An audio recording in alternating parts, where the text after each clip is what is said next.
Esperança é a palavra que marca o Dia Nacional de Luta dos Povos Indígenas 2023.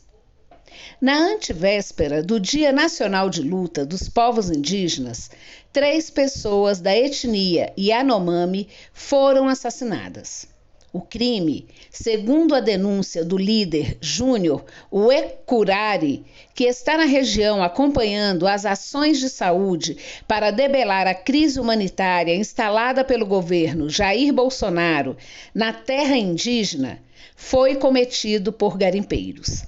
Segundo a apuração do G1, a informação sobre os assassinatos foi repassada a Uecurari por indígenas das regiões de Waxiú e Uaputa. Os crimes de morte são diários e não poupa ninguém. O massacre de agora é novo, mas há muitos precedentes na história do Brasil. Há suspeitas de que este, ocorrido nos últimos 5 anos, foi estimulado pelo governo anterior para pôr em prática um projeto antigo de extermínio de Yanomami a fim de deixar o local à mercê de garimpagem de riquezas minerais brasileiras nas terras demarcadas para esta etnia. Em abril de 2022, por exemplo, uma menina de 12 anos morreu após ser estuprada por garimpeiros e um bebê de 3 anos desapareceu no rio, sugado pelas dragas do garimpo ilegal do ouro brasileiro.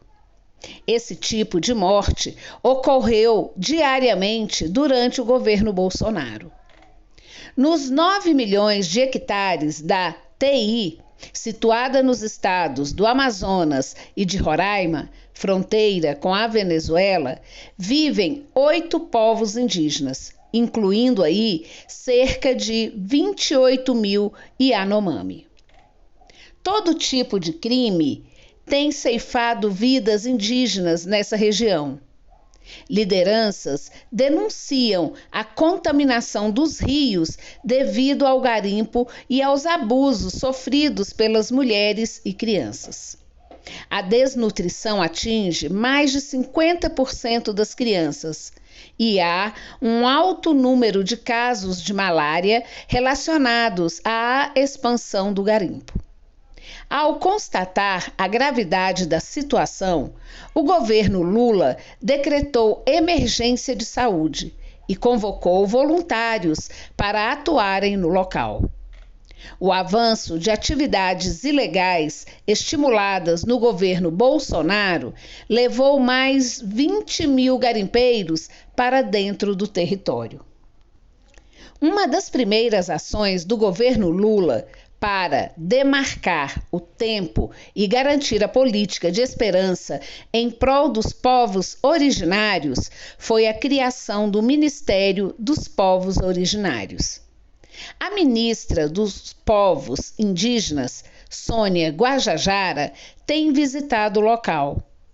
Com o Ministério, o governo Lula terá verba assegurada para combater as invasões e as mortes por desnutrição, malária, pneumonia e verminoses, além das mortes pela violência constante de garimpeiros ilegais. A ministra Sônia Guajajara esteve na região nesse domingo, 5/2, e após um sobrevoo na TI, ela informou pelas redes digitais que foi ao local para acompanhar de perto o trabalho que está sendo feito para garantir que a situação que o povo Yanomami está passando seja revertida e que o trabalho e o processo seja feito o mais rápido possível. Ao chegar dentro do território, fui bem recebida pelos parentes e vi dentro do olhar de cada um esperança. Esperança que agora eles terão total apoio e respeito. A famosa herança maldita e a luta pela demarcação.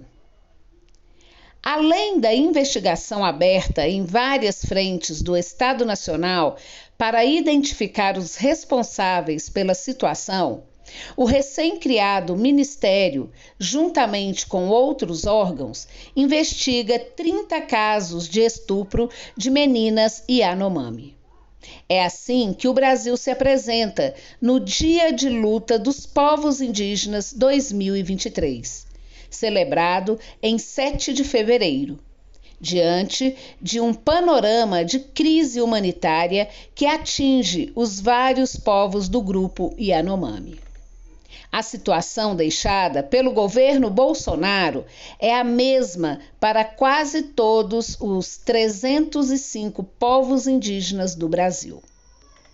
Temos 305 povos indígenas que resistem bravamente ao processo de apagamento das memórias e ao genocídio continuado.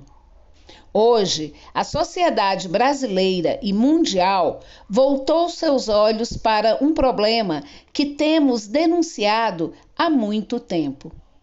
A questão Yanomami tem sido denunciada há muito tempo. Vários movimentos indígenas denunciaram mundialmente, na ONU, os crimes de genocídio e de etnocídio que Jair Bolsonaro terá de responder. É brutal o que ele fez, denuncia Daniel Iberê, do povo Guarani Mbiá. Conselheiro da Câmara Temática de Culturas Indígenas de Rio Branco, capital de Rondônia, e doutorando em antropologia na Universidade de Brasília, ele afirma que no Dia de Luta dos Povos Indígenas deste ano, as populações originárias destacam a luta pela demarcação. Já precisamos tratar dessa punição de Bolsonaro e, ao mesmo tempo, temos de tratar do problema da invasão dos territórios indígenas. Ele informa que o Brasil deveria ter demarcado todas as TIs 5 anos depois de promulgada a Constituição Federal de 1988. No último censo realizado no país, em 2010, havia 1.239 territórios indígenas, mas apenas 404 reconhecidos. Há mais de 600 TIs que ainda não foram reconhecidos. Mais de 60% da população indígena não está em TI, nem demarcado, nem não demarcado. O genocídio e etnocídio de Bolsonaro apresenta apenas um aspecto do problema, um tratamento brutal com relação aos povos originários. As não demarcações revelam o descaso do Estado Nacional. Tudo isso, ao nosso ver, revela um tratamento brutal com relação aos povos originários e que foi legitimado, validado, tratado, inclusive nas escolas, como parentes do passado ancestrais.